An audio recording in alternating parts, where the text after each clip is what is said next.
اور ذکر میں صرف اور صرف یہی نہیں آتا کہ ہم تسبیحات پڑھیں، ذکر کے اندر قرآن کی تعلیم بھی آتی ہے، نمازیں بھی آتی ہیں، تسبیحات بھی آتی ہیں، قرآن میں غور اور فکر کرنا بھی آتا ہے، ہر چیز کس میں آ جاتی ہے؟ یہ ذکر میں آ جاتی ہے۔ تو اللہ تعالیٰ خاص طور سے کیا کہہ رہے ہیں؟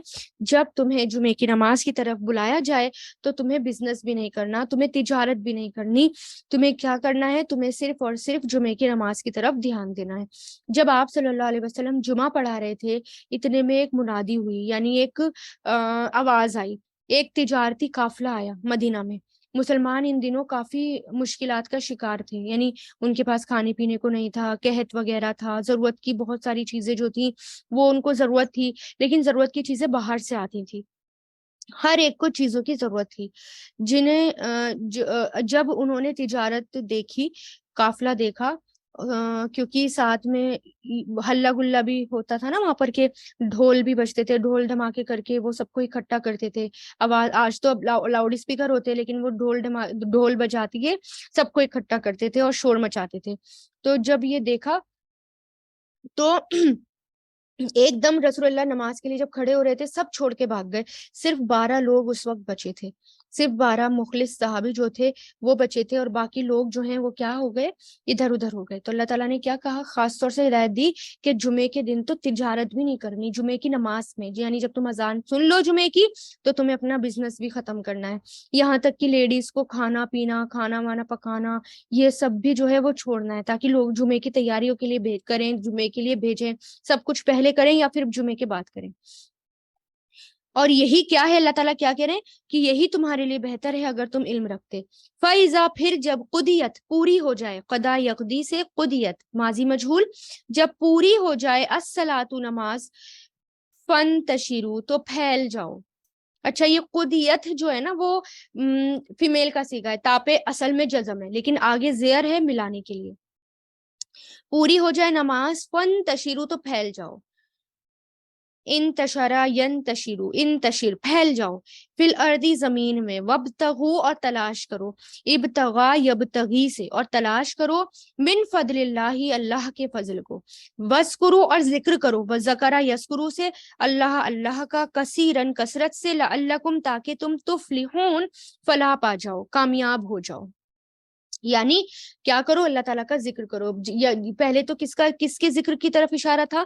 کہ تم دوڑو اللہ کے ذکر کی طرف، پہلی آیت میں خطبے کی طرف اشارہ تھا، یہاں پر کیا کہا کہ جب جمعے کی نماز ہو جائے تو واپس زمین میں پھیل جاؤ، یعنی اپنا بزنس کرو، اپنا کھانا پکانا کرو، نارمل روٹین میں آ جاؤ، اور پھر اللہ تعالیٰ کا ذکر کرو۔ اور اللہ تعالیٰ کے ذکر میں نے آپ کو بتا دیا، تسبیحات، نماز، قرآن کی تلاوت، قرآن میں غور اور فکر کرنا، قرآن کی تعلیم دینا، قرآن کی تعلیم لینا، یہ سب اللہ کے ذکر میں آتا ہے۔ وَإِذَا اور جب رَأَوْا انہوں نے دیکھا، رَأَا یا را سے بنا ہے، رَأَوْا انہوں نے دیکھا، تجارتاً تجارت کو، بزنس کو، او یا لہون کھیل تماشے کو، انفدو وہ دوڑ پڑے، ٹھیک ہے، انفدو فا داد داد سے بکھرنا، الگ الگ ہو جانا، مائل ہونا، متوجہ ہونا، دوڑ کر پھیل جانا، وہ دوڑ پڑے الیہا اس کی طرف، و ترکوہا اور انہوں نے چھوڑ دیا، ترکا یترکو سے، ترکو کا انہوں نے چھوڑ دیا آپ کو، کا کس کی طرف ہے؟ رسول اللہ کی طرف، قائمن کھڑے ہوئے، قل کہہ دیجئے، ما عند اللہ جو اللہ کے پاس ہے، خیرن وہ بہتر ہے، من اللہ بھی کھیل تماشے سے، و من التجارتی اور تجارت سے، واللہ اور اللہ خیر بہتر ہے، الرازقین رزق دینے والا۔ یعنی اللہ تعالیٰ کیا کہہ رہے ہیں کہ یہ جب انہوں نے تجارت کو دیکھا تو وہ، یا کھیل تماشے کو دیکھا تو وہ اس کی طرف دوڑ پڑے، کیونکہ دنیا ایک کھیل تماشا ہے نا، تو اس بے چین ہو گئے، اس کی طرف دوڑ پڑے۔ حدیث میں آتا ہے رسول اللہ خود ارشاد فرما رہے تھے، ڈھول تاشے کی آواز سن کر لوگ بے چین ہو گئے، 12 لوگوں کے سوا سب بقی کی طرف چلے گئے جہاں قافلہ اترا تھا۔ آپ صلی اللہ علیہ وسلم نے فرمایا اگر تم سب چلے جاتے، ایک بھی باقی نہ رہتا، تو یہ وادی آگ سے بہ نکلتی، یعنی لاوا پھوٹتا، کیونکہ ابھی ان لوگوں کی تربیت ہو رہی تھی، ابھی انہیں پتا نہیں تھا کہ یہ کام اتنا زیادہ ناپسندیدہ ہے، تو اس لیے کیا کہا؟ نماز کی پکار، یعنی اذان کہلاتی ہے۔ تو اس جب تم جو ہے یعنی اللہ تعالیٰ کیا کہہ رہے کہ تم نے تجارت کو دیکھا تو تم اس کی طرف دوڑ پڑے اور رسول اللہ کو ایسے ہی کھڑے ہوئے چھوڑ دیا. تو رسول اللہ کہہ رہے ان سے کہہ دو کہ اللہ کے پاس جو ہے وہ بہتر ہے اس کھیل تماشے سے اور اس تجارت سے, اور اللہ ہی رزق دینے والا ہے. تم رزق کے لیے بھاگے تھے, اپنی ضرورت کے لیے بھاگے تھے, تو یاد رکھو اللہ ہی ضرورتیں پوری کرنے والا ہے. ٹھیک ہے, تو اب دیکھیں جمعے کے بارے میں آیت نمبر 9 میں آیا کہ جب بھی جمعے کے لیے بلایا جائے تو تم دوڑو. ٹھیک ہے, اور کیوں دوڑو؟ کیونکہ جمعہ جو ہے وہ بہترین دن ہوتا ہے. علماء نے کہا ہے کہ یہ ذکر الہی میں یہ یہاں پر جو ہے ذکر الہی سے مراد اس آیت میں جمعے کی نماز بھی ہے اور خطبہ بھی ہے. جمعے کا دن افضل ترین دن ہے. رسول اللہ نے فرمایا اللہ کے نزدیک دنوں میں سب سے زیادہ افضل جمعے کا دن ہے. بہترین دن جس میں سورج طلوع ہوتا ہے وہ جمعے کا دن ہے. اس دن میں آدم علیہ السلام پیدا کیے گئے, اسی دن ان کو جنت میں داخل کیا گیا اور اسی دن ان کو جنت سے نکالا گیا. یہ مسلمانوں کے لیے عید کا دن بنایا گیا ہے, تمام دنوں کا سردار ہے. اس دن آدم علیہ السلام پیدا ہوئے اور اسی دن زمین پر اترے اور اسی دن ان کی وفات بھی ہوئی. اس دن میں ایک ایسی گھڑی بھی ہوتی ہے کہ اس میں بندہ جو بھی کچھ اللہ تعالیٰ سے مانگتا ہے اللہ اس کو وہی دیتا ہے جب تک کہ کسی حرام چیز کا سوال نہ کرے. یعنی حرام چیز چھوڑ کر جس کو مانگتا ہے اللہ تعالیٰ دیتے ہیں. جمعے کے دن بھی خوب دعائیں کرنی چاہیے. اس دن قیامت قائم ہوگی. ہر مقرب فرشتہ, آسمان, زمین, ہوائیں, پہاڑ, سمندر جمعے کے دن سے ڈرتے رہتے ہیں کہ قیامت نہ آ جائے سوائے انسان کے. یہ طہارت کا دن ہے, یعنی پاک صاف ہونے کا دن ہے. پھر اسی طرح آخرت میں بھی ایک یوم المزید ہوگا جو جمعے والوں کے لیے ہوگا, جس دن اللہ تعالیٰ اپنا جلوہ فرمائیں گے, یہاں تک کہ وہ اس کے چہرے کی طرف دیکھے گا تو فرمائے گا مجھ سے مانگو. چنانچہ وہ اس سے مانگیں گے یہاں تک کہ ان کی خواہش ختم ہو جائے گی. تو اس وقت آپ کے پاس سے ان کے لیے وہ کچھ کھلے گا جسے کسی آنکھوں نے نہ تو دیکھا ہوگا, کسی کان نے نہ تو سنا ہوگا, کسی دل پر اس کا خیال بھی نہ گزرا ہوگا.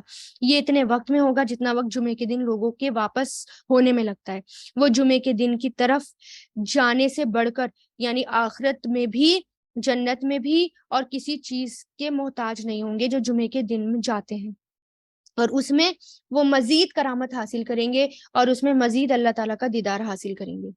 اس لیے اس دن کو یوم المزید کہا جاتا ہے. کس کے لیے؟ للذین احسن الحسنى وزیادۃ یعنی اللہ کا دیدار ہے.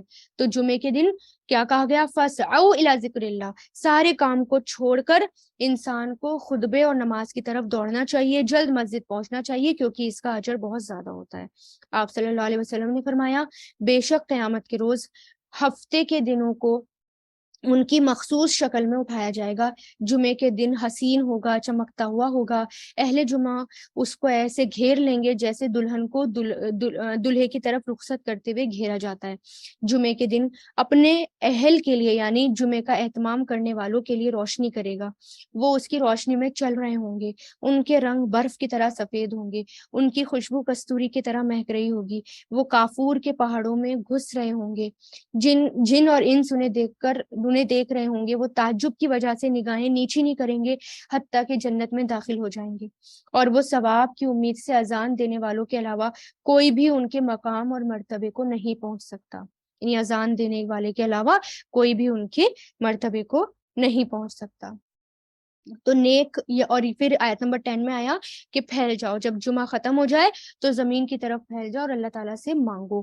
تو ایک صحابی کے بارے میں آتا ہے عراق بن مالک رضی اللہ تعالیٰ, جب وہ جمعے کی نماز پڑھ لیتے تو اور پھر چلے جاتے اور مسجد کے دروازے پر کھڑے ہو کر کہتے یا اللہ میں نے تیری پکار کو قبول کر لیا, میں نے تیرا فرض ادا کر دیا, اب میں نکل کر زمین میں چلنے پھرنے کے لیے جا رہا ہوں جیسے کہ تو نے مجھے حکم دیا ہے. تو مجھے اپنے افضل اور مہمانی کے رزق سے عطا فرما, اور تو سب سے بہترین رزق دینے والا ہے. تو اس لیے مسجد سے نکلتے وقت یعنی جب ہمیں یہ دعا ہمیں بھی مانگنی چاہیے. ان صحابی نے بھی مانگی تھی نا, ایک صحابی نے, تو ہمیں بھی ایسے کہنا چاہیے اللہ تعالیٰ ہم نے اپنا فرض ادا کیا, اب میں زمین کی طرف پھیل رہا ہوں, اب تو میرے رزق میں کشادگی کر. اور اللہ تعالیٰ سے دعا مانگنی چاہیے اللہم انی اسألک من فضلک, اے اللہ میں تجھ سے تیرے فضل کا سوال کرتا ہوں.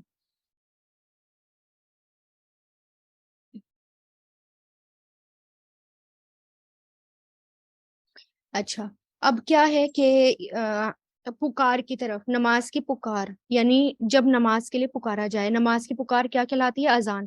اس کے بارے میں آتا ہے، حضرت عبداللہ بن عمر کہتے ہیں کہ مسلمان جب مدینہ آئے تو نماز کے لیے یوں ہی جمع ہو جایا کرتے تھے، ایک وقت مقرر کر لیتے تھے، نماز کے لیے اذان نہیں ہوتی تھی.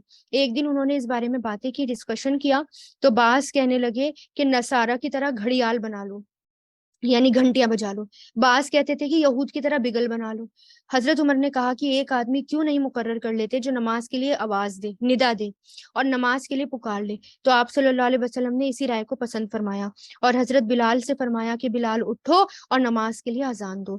اذان کے لیے یہ الفاظ بھی آپ صلی اللہ علیہ وسلم نے بتائے. یہ بھی حکم دیا کہ اذان کے لیے الفاظ دو دو بار، یعنی جو بھی دو دو بار ہوتے ہیں ان کو دو دو بار کہا جائے، اور ایک بار، اور تکبیر کے الفاظ ایک بار کہہ دیا جائے. یہ فرق بھی رسول اللہ نے کیا تھا. حضرت انس کہتے ہیں کہ ہم آپ کے ساتھ جہاد کرتے، آپ صبح تک ہمیں چڑھائی کرنے سے روکتے رہتے. اگر وہاں صبح کی اذان سن لیتے تو اس بستی پر حملہ نہ کرتے، اور اگر اذان کی آواز نہ آتی تو حملہ کرتے. یعنی مسلمان کا پتہ چل جاتا نا مسلمان ہوتے وہاں. تو جہاں مسلمان اکٹھے ہوں تو اذان دینی چاہیے اور اذان ہونی بھی چاہیے، اور بچوں سے دلوانی بھی چاہیے جن گھروں میں اذان کی آواز نہیں آتی. شوق پیدا کرنا چاہیے. ابو سعید خدری کہتے ہیں آپ صلی اللہ علیہ وسلم نے فرمایا جب تم اذان سنو تو جو کچھ مؤذن کہہ رہا ہو تم بھی کہا کرو. جابر بن عبداللہ انصاری کہتے ہیں کہ آپ صلی اللہ علیہ وسلم نے فرمایا اذان سن کر یہ دعا کرو، یعنی اذان کے بعد کی دعا ہے نا، تو قیامت کے دن وہ شخص میری شفاعت کا مستحق ہوگا. اللہم رب هذه الدعوت الطامۃ والصلاۃ القامہ، یہ اینڈ تک، یعنی یہ دعا، یہ نماز کی دعا پڑھا کرو. اور جو یہ دعا پڑھے گا اس کو رسول اللہ کی شفاعت ملے گی. عبداللہ بن حارث بصری کہتے ہیں کہ عبداللہ بن عباس نے ہم کو جمعے کا خطبہ سنایا. اس دن بہت کیچڑ تھا. جب مؤذن حیات الصلاح کہنے کو تھا تو انہوں نے یہ حکم دیا کہ یہ کہنے کی بجائے تم کہو الصلاۃ فی رحال، یعنی اپنے اپنے گھروں میں نماز پڑھو. یہ سن کر لوگ ایک دوسرے کی طرف دیکھنے لگے. ابن عباس نے کہا کہ یہ کام تو اس ہستی نے کیا ہے جو مجھ سے بہتر تھے، تو اس میں کوئی شک نہیں کہ جمعہ واجب ہے. یعنی جب بہت زیادہ بارش ہو، بہت زیادہ نارمل روٹین سے بھی زیادہ نکلنا لوگوں کا مشکل ہو جائے گھروں سے، تو اس وقت گھروں میں نماز جمعے کی پڑھی جا سکتی ہے. لیکن عام جس جگہ پر روز بارش ہو رہی ہے، ریگولر بارش ہو رہی ہے، اور باقی کاموں کے لیے بھی باہر نکل رہے ہیں، تو نماز کے لیے بھی پھر نکلا جائے گا. عبداللہ بن عمر کہتے ہیں کہ آپ صلی اللہ علیہ وسلم نے فرمایا بلال تو رات رہے سے اذان دیتا ہے، یعنی سحری کی، اور جب تک ابن مکتوم اذان نہ دے تو تم لوگ کھاتے پیتے رہو. اور ابن مکتول کے بیٹے عبداللہ نابینا تھے، وہ اس وقت تک اذان نہ دیتے تھے جب تک یہ نہ کہہ دیں لوگ کہ صبح ہو گئی صبح ہو گئی، پھر وہ نماز کے لیے اذان دیتے. تو جمعہ، اب یہاں پر بات ہے جمعہ شروع کب سے ہوا؟ آپ صلی اللہ علیہ وسلم جب ہجرت کر کے مدینہ تشریف لائے تو نماز جمعہ کا آغاز کر دیا گیا، اس کی شروعات کر دی گئی. حضرت ابو سعید خدری کہتے ہیں آپ صلی اللہ علیہ وسلم نے فرمایا جمعے کے دن ہر جوان پر غسل واجب ہے اور مسواک کرنا، اگر میسر ہو تو خوشبو لگانا. عبداللہ بن عمر کہتے ہیں کہ آپ صلی اللہ علیہ وسلم نے فرمایا جو کوئی تم میں سے جمعے کی نماز کے لیے آئے تو غسل کرے. جمعہ فرض کفایہ ہے، فرض عین نہیں. بچوں پر فرض نہیں ہے، بوڑھوں پر، عورتوں پر، مسافروں پر اور مریضوں پر فرض نہیں. اسی طرح بارش کے دن میں بارش اس طرح ہو کہ مسجد جانے کے راستے بلاک ہو جائیں تو اس وقت پھر گھروں میں نماز پڑھی جا سکتی ہے. انس بن مالک کہتے ہیں آپ صلی اللہ علیہ وسلم جمعے کی نماز اس وقت پڑھتے جب سورج تھوڑا ڈھل سا جاتا ہے، یعنی زوال ہوتے ہوتے. عبداللہ بن عباس کہتے ہیں کہ جمعے کی اذان ہوتے ہی خرید اور فروخت حرام ہو جاتی ہے، یعنی بزنس اور خریدنا بیچنا یہ سب حرام ہو جاتا ہے. بیچنے اور خریدنے والے دونوں ہی گنہگار ہوتے ہیں جمعے کے ٹائم، جمعے کے وقت. بخاری میں آتا ہے حضرت ابو ہریرہ کہتے ہیں کہ ایک شخص آپ صلی اللہ علیہ وسلم کے پاس آیا، اپنے قرض کا آپ سے تقاضا کر رہا تھا، یعنی قرض ہوگا رسول اللہ کے اوپر اس کا تو وہ مانگ رہا تھا.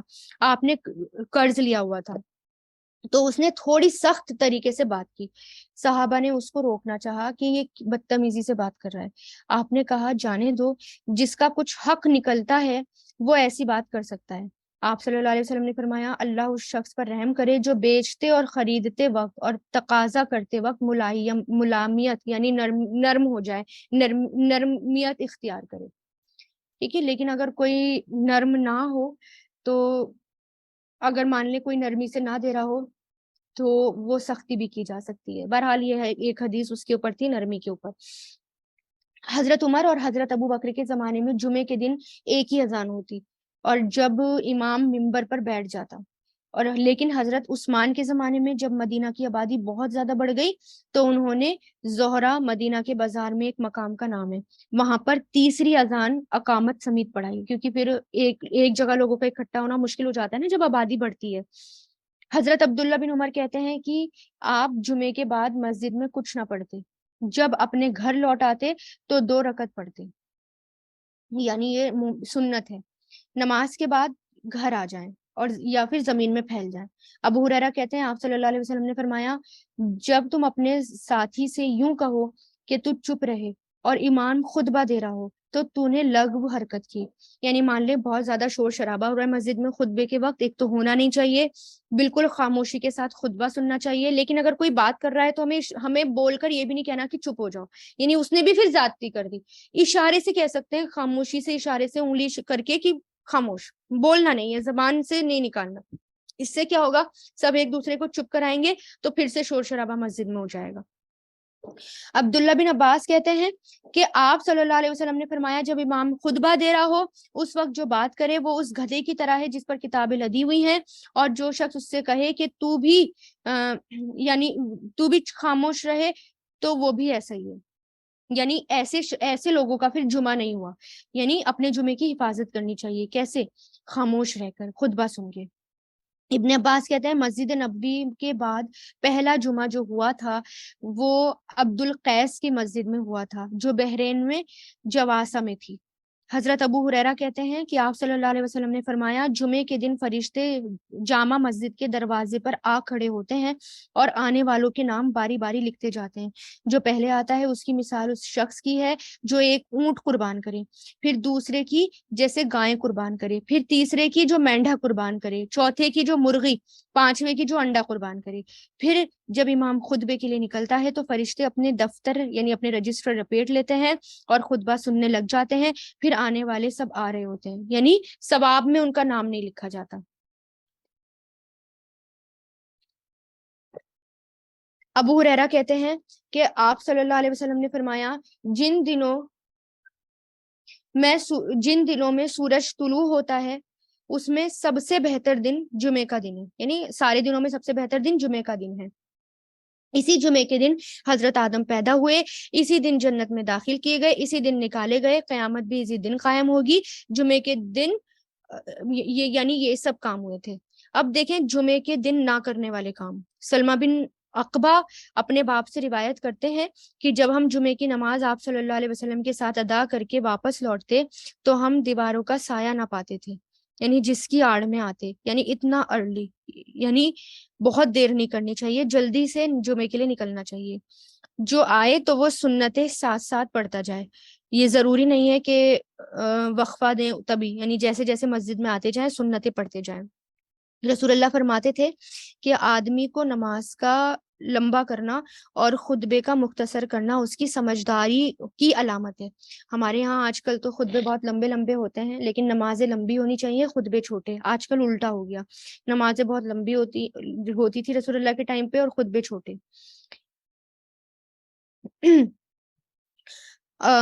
تو پھر رسول اللہ نے کیا فرمایا کہ خطبے چھوٹے مختصر کرنا اور نمازیں لمبی کرنا اس کی سمجھدار ہونے کی نشانی ہے. سو تم نماز لمبی اور خطبہ چھوٹا کیا کرو. اور بعض بیان تو جادو ہوتے ہیں، یعنی بعض لوگوں کے کلام جو ہوتے ہیں نا جادو کی طرح کام کرتے ہیں، ان کی یہ باتیں. تو جابر بن سمرہ کہتے ہیں کہ میں نے آپ صلی اللہ علیہ وسلم کے ساتھ نماز پڑھی، نماز بھی درمیانی تھی اور خطبہ بھی درمیانہ تھا، یعنی میڈیم میڈیم.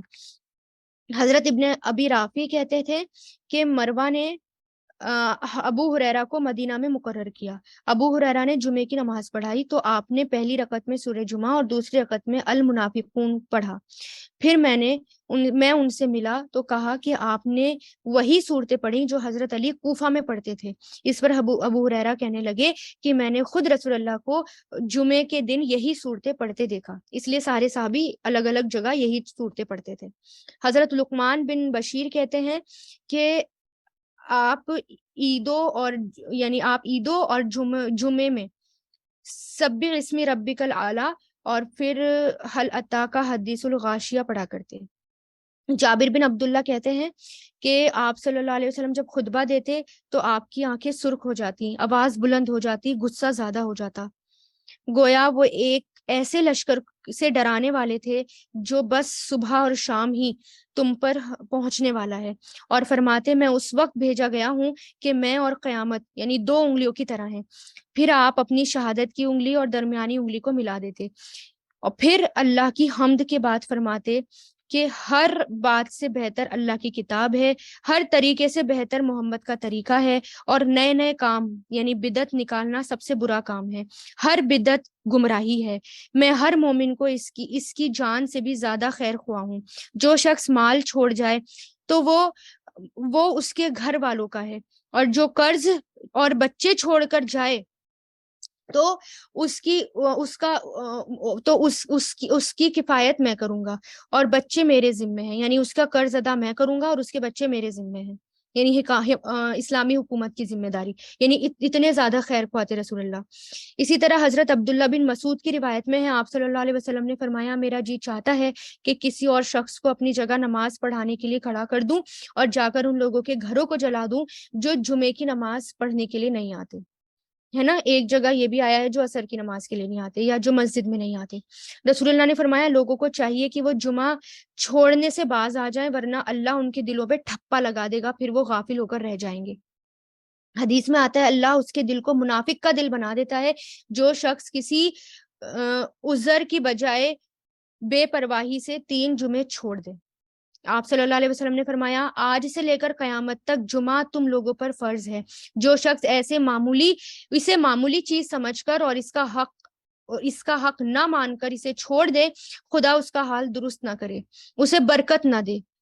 خوب سن رکھو، اس کی نماز نماز نہیں، اس کی زکوٰۃ زکوٰۃ نہیں، اس کا حج حج نہیں، اس کا روزہ روزہ نہیں، اس کی کوئی نیکی نیکی نہیں جب تک کہ وہ توبہ نہ کر لے، اور جو توبہ کرے اللہ اس کو معاف کرنے والا ہے۔ استغفر اللہ۔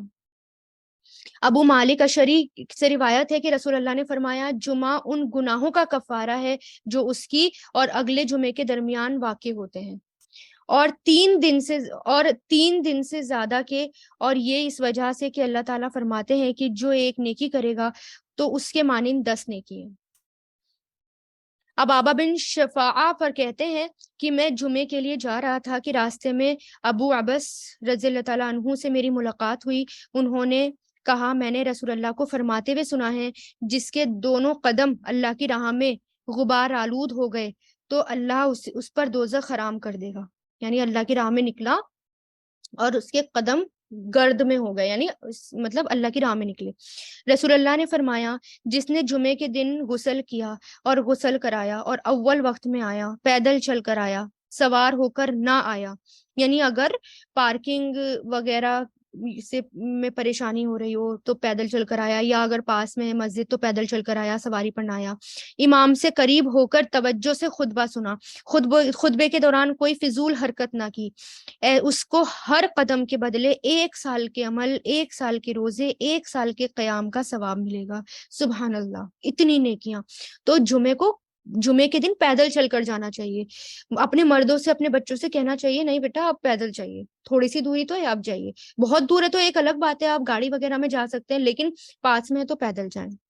آپ صلی اللہ علیہ وسلم نے فرمایا جو شخص جمعے کے دن اچھی طرح غسل کرے، اچھی طرح سوار ہو، اچھی طرح وضو کرے اور اپنے بہترین لباس پہنے، اللہ نے اس کی قسمت میں گھر والوں کی جو خوشبو لکھی ہے وہ لگا لے، یعنی جو گھر میں خوشبو موجود ہے۔ پھر جمعہ پڑھنے آئے، لغو بات نہ کرے، یعنی بیکار کی باتیں نہ کرے، 2 آدمیوں کے درمیان جدائی نہ ڈالے، یعنی 2 لوگوں کے بیچ میں نہ بیٹھے، اس جمعے اور اگلے جمعے کے درمیان سارے گناہ معاف کر دیے جاتے ہیں۔ لباس مطلب تھوڑا سا اسپیشل ہو، جیسے ہوتا ہے نا کہ مان لیں ہم جو ہے نارمل کپڑے، اور ایک کپڑے ہم نے اچھے سے ٹھیک سے کپڑے ہم نے جمعے کے دن کے لیے رکھ لیے کہ نہیں جب جمعے کا دن ہوگا میں تبھی یہ والے کپڑے پہنوں گی، تھوڑے صاف ستھرے ہوں، ایسا نہیں کہ نئے کپڑے ہر جمعے کو نئے کپڑے پہنے، یہ مراد نہیں ہے۔ جمعے کے لیے خاص اپنے کپڑوں میں سے ایک کپڑے الگ کر دیے تاکہ وہ ٹھیک ٹھاک رہیں۔ آپ صلی اللہ علیہ وسلم نے فرمایا یہ عید کا دن ہے جو اللہ نے مسلمانوں کے لیے مقرر کیا ہے، لہذا جو شخص جمعہ پڑھنے آئے تو اس کو چاہیے کہ غسل کر کے آئے، خوشبو موجود ہو تو وہ لگا لے، تم پر مسواک کرنا لازم ہے۔ اسی طرح اگر ہاں مرد کا پرفیوم ختم ہو گیا ہو تو وائف کا بھی لگایا جا سکتا ہے۔ تیل لگانا بھی، جو شخص جمعے کے دن غسل کرے جس قدر ممکن ہو پاکیزگی اختیار کرے اور اپنے تیل میں سے تیل لگا لے یا اپنے گھر کی خوشبو میں سے خوشبو لگا لے، یہ بھی روایتوں میں آتا ہے۔ رسول اللہ نے فرمایا جمعے کے دن اور جمعے کی رات کو، یعنی تھرسڈے، جمعے کی رات کون سی ہوتی ہے؟ تھرسڈے والی رات، کثرت سے مجھ پر درود شریف بھیجا کرو، بس جو آدمی مجھ پر ایک دفعہ درود بھیجے گا اللہ اس پر 10 رحمتیں نازل کرے گا۔ اسی طرح اوس بن اوس فرماتے ہیں رسول اللہ نے فرمایا بے شک تمہارے افضل دنوں میں سے جمعے کا دن ہے، اس دن آدم پیدا کیے گئے، اسی دن ان کی روح قبض کی گئی، اسی دن سور پھونکا جائے گا، اسی دن لوگ بے ہوش ہوں گے، اس لیے اس دن کثرت سے مجھ پر درود بھیجا کرو کیونکہ درود مجھ پر پیش کیا جاتا ہے۔ رسول اللہ نے فرمایا جو جمعے کے دن سورہ کہف پڑے گا اس کے لیے دوسرے جمعے تک نور روشن رہے گا۔ اور آپ صلی اللہ علیہ وسلم جمعے کے بعد کھانا کھاتے تھے۔ حضرت اسود کہتے ہیں کہ میں نے حضرت عائشہ سے پوچھا آپ صلی اللہ علیہ وسلم گھر میں کیا کرتے تھے، تو انہوں نے فرمایا کہ گھر کے کام کرتے، ہاتھ بٹاتے، جب اذان کی آواز سنتے تو سب چھوڑ کر چلے جاتے۔ اسی طرح رسول اللہ جمعے کے بعد کھانا کھاتے، تو یہ بہتر ہے جمعے کے بعد۔ رسول اللہ نے فرمایا کوئی مقرر فرشتہ زمین اور آسمان یا پہاڑ یا پتھر پہ ایسا نہیں جو جمعے کے دن سے نہ ڈرتا ہو، کیونکہ جمعے کے دن قیامت آئے گی نا۔ رسول اللہ نے فرمایا اللہ کے یہاں سب سے افضل نماز جمعے کے دن کی صبح کی نماز ہے جسے باجماعت ادا کیا جائے۔ رسول اللہ نے فرمایا اللہ تعالیٰ قیامت کے دن ہفتے کے دنوں کو ان کی مخصوص شکل میں اٹھائے گا، جمعے کا دن حسین ہوگا، چمکتا ہوا ہوگا، اہل جمعہ اس کو گھیر لیں گے، جیسے میں نے حدیث ابھی بتائی نا، دلہن کی طرح اس کو گھیر لیں گے۔ جمعے کا دن اپنے جمعے والوں کے لیے روشنی کرے گا اور وہ اس روشنی میں چل رہے ہوں گے، ان کے رنگ سفید ہوں گے برف کی طرح۔ کن کے؟ یعنی کون ہے اہل جمعہ؟ یعنی جو جمعے کے دن کا اہتمام کرتے ہیں، درود پڑھتے ہیں، سورہ کہف پڑھتے ہیں، باقی دنوں سے جو الگ کام کرتے ہیں جمعے کے دن، اور ان کی خوشبو کستوری کی طرح مہک رہی ہوگی، کافور کے پہاڑوں میں گھسے جا رہے ہوں گے، سب لوگ ان کو دیکھ کر رش کر رہے ہوں گے سوائے مؤذن کے جو اذان دینے والا ہوتا ہے، ان کی نیکیاں بھی اتنی ہوں گی۔ آپ صلی اللہ علیہ وسلم نے فرمایا اذان دینے والوں کے علاوہ کوئی بھی ان کے مقام اور مرتبے تک نہیں پہنچ سکے گا، اس لیے اذان دینا اپنے بچوں کو بھی سکھانا چاہیے۔ جنت میں ہر جنت میں جو دن ہے، یعنی جنت میں جمعے کا دن بھی کیا کہلائے گا؟ یوم المزید اس کو کہا جاتا ہے، جس میں اللہ تعالیٰ کا دیدار ہوتا ہے۔ انس بن مالک کہتے ہیں رسول اللہ نے فرمایا میرے پاس جبریل تشریف لائے، ان کے ہاتھ میں سفید شیشہ تھا جس میں ایک کالا نقطہ تھا، سیاہ نقطہ تھا۔ میں نے کہا اے جبریل یہ کیا ہے؟ انہوں نے کہا یہ جمعہ ہے۔ میں نے کہا اس میں یہ کالا نقطہ کیا ہے؟ انہوں نے کہا یہ وہ گھڑی ہے جس میں قیامت قائم ہوگی، یعنی جبریل علیہ السلام نے اس طرح فرمایا۔ تو جمعے کا دن ہمارے دنوں، انہوں نے کہا کہ جمعے کا دن ہمارے دنوں میں بھی سردار ہے اور اسے قیامت کے دن یوم المزید کے نام سے پکارا جائے گا۔ میں نے کہا یعنی رسول اللہ نے تم اسے یوم المزید کے نام سے کیوں پکارو گے؟ انہوں نے فرمایا آپ کے رب عز و جل نے جنت میں ایک وادی بنائی ہے جو سفید مشک سے بھی زیادہ خوبصورت ہے، بس وہ جمعے کا دن ہوگا تو اللہ تعالیٰ اعلیٰ علیین سے اپنی کرسی پر نزول فرمائے گا، پھر اللہ تعالیٰ کرسی کو نور کے ممبر سے گھیر لے گا، تو نبی آئیں گے یہاں تک کہ ان پر بیٹھ جائیں گے، پھر اللہ تعالیٰ ممبر کو کرسیوں سے گھیر لے گا، پھر صدیق اور شہداء آئیں گے تو اس پر بیٹھ جائیں گے، پھر اہل جنت آئیں گے یہاں تک کہ وہ ان ٹیلوں پر بیٹھ جائیں گے، بس ان کے لیے ان کا رب یعنی اللہ تعالیٰ اپنا جلوہ فرمائے گا یہاں تک کہ وہ اس کے چہرے کی طرف دیکھیں گے، وہ فرمائے گا میں ہوں جس نے تم سے اپنا وعدہ سچ کر دکھایا، میں نے تم پر اپنی نعمت پوری کر دی، یہ مقام ہے جس پر میں اپنے بندوں کی تقریب کر رہا ہوں، یعنی اپنے بندوں کو قریب کر رہا ہوں، انہیں عزت بخش رہا ہوں، سو تم مجھ سے مانگو۔ چنانچہ وہ سب تو وہ اس سے رضامندی کا سوال کریں گے، اب ہم سے یعنی اللہ تعالیٰ سے کہیں گے کہ آپ ہم سے راضی ہو جائیے، تو اللہ تعالیٰ فرمائے گا میں تو راضی ہوں، اسی وجہ سے میری رضا نے تم کو میرے گھر میں اتارا ہے اور تم کو میری تقریب فرمائی ہے، یعنی میرے قریب کر دیا ہے، تو تم مجھ سے کچھ کہو، یعنی کچھ لے لو، چنانچہ وہ اس سے مانگے گا یہاں تک کہ، یعنی اللہ تعالیٰ سے مانگے گا ہر شخص، یہاں تک کہ ان کی خواہشات ختم ہو جائے گی، تو وہ اس وقت ان کے لیے وہ کچھ کھولے گا جو کسی آنکھ نے نہ دیکھا ہوگا، کسی کان نے نہ سنا ہوگا، نہ کسی دل پر اس کا خیال گزرا ہوگا۔ یہ اتنے وقت میں ہوگا جتنا وقت جمعے کا دن کا ہوتا ہے، جس دن لوگ آتے ہیں اور ان کو واپس جانے میں لگتا ہے۔ پھر اللہ تعالیٰ اپنی کرسی پر چڑھیں گے اور اس کے ساتھ شہداء اور صدیقین ہوں گے۔ بالا خانے والے اپنے بالا خانے میں واپس چلے جائیں گے، وہ سفید موتی کے ہوں گے جس میں کوئی دراڑ نہیں ہوگی، یا سرخ یاقوت کے ہوں گے، یا جبرت کے ہوں گے، یعنی الگ الگ اس کا نام لیا گیا۔ ان میں سے اس کے کمرے اور دروازے ہوں گے، نہریں جاری ہوں گی، ان میں اس کے پھل اور میوے جھکے ہوئے لٹک رہے ہوں گے، ان کی بیویاں اور ان کے خدمت گزار ہوں گے۔ وہ جمعے کی طرف جانے سے بڑھ کر کسی اور چیز کے محتاج نہ ہوں گے تاکہ مزید کرامت حاصل کر لیں، یعنی جمعے کا وہ انتظار کریں گے کہ ہر بار وہ صرف اور صرف جمعے کا انتظار کریں گے، اس کے علاوہ انہیں کوئی حاجت نہیں ہوگی، یعنی ہر چیز اویلیبل ہوگی، بس اللہ تعالیٰ کے دیدار کے لیے جمعے کے دن کا انتظار کریں گے۔ تو اس دن ان کو اللہ تعالیٰ کا دیدار ہوگا، اس لیے اس کو یوم المزید کے نام سے پکارا جاتا ہے۔ سبحان اللہ۔ تو کل جمعہ ہے اور کل آپ لوگ جو ہے اس کا اہتمام کیجیے گا۔ عورتوں کے لیے کیا ہے، عورتوں کے لیے فرض نہیں ہے، لیکن عورتیں کیا کریں، عورتیں اپنے گھر والوں کو اس کا پابند بنائیں، اپنے بچوں کو تیار کریں، اپنے مردوں کو، اپنے گھر والوں کو، اور خاص طور سے اس کا اہتمام کریں اور ان کو بھیجیں، اور ان کو اتنا ہی ثواب ملے گا جتنا جمعے کا اہتمام کرنے والوں کو ملتا ہے۔ وآخر الدعوانا ان الحمد للہ رب العالمین۔ سبحانک اللہم وبحمدک، نشہد ان لا الہ الا انت، نستغفرک ونتوب الیک۔ سبحان ربک رب العزت عما یصفون، والسلام علی المرسلین، والحمد للہ رب العالمین، برحمتک یا ارحم الراحمین۔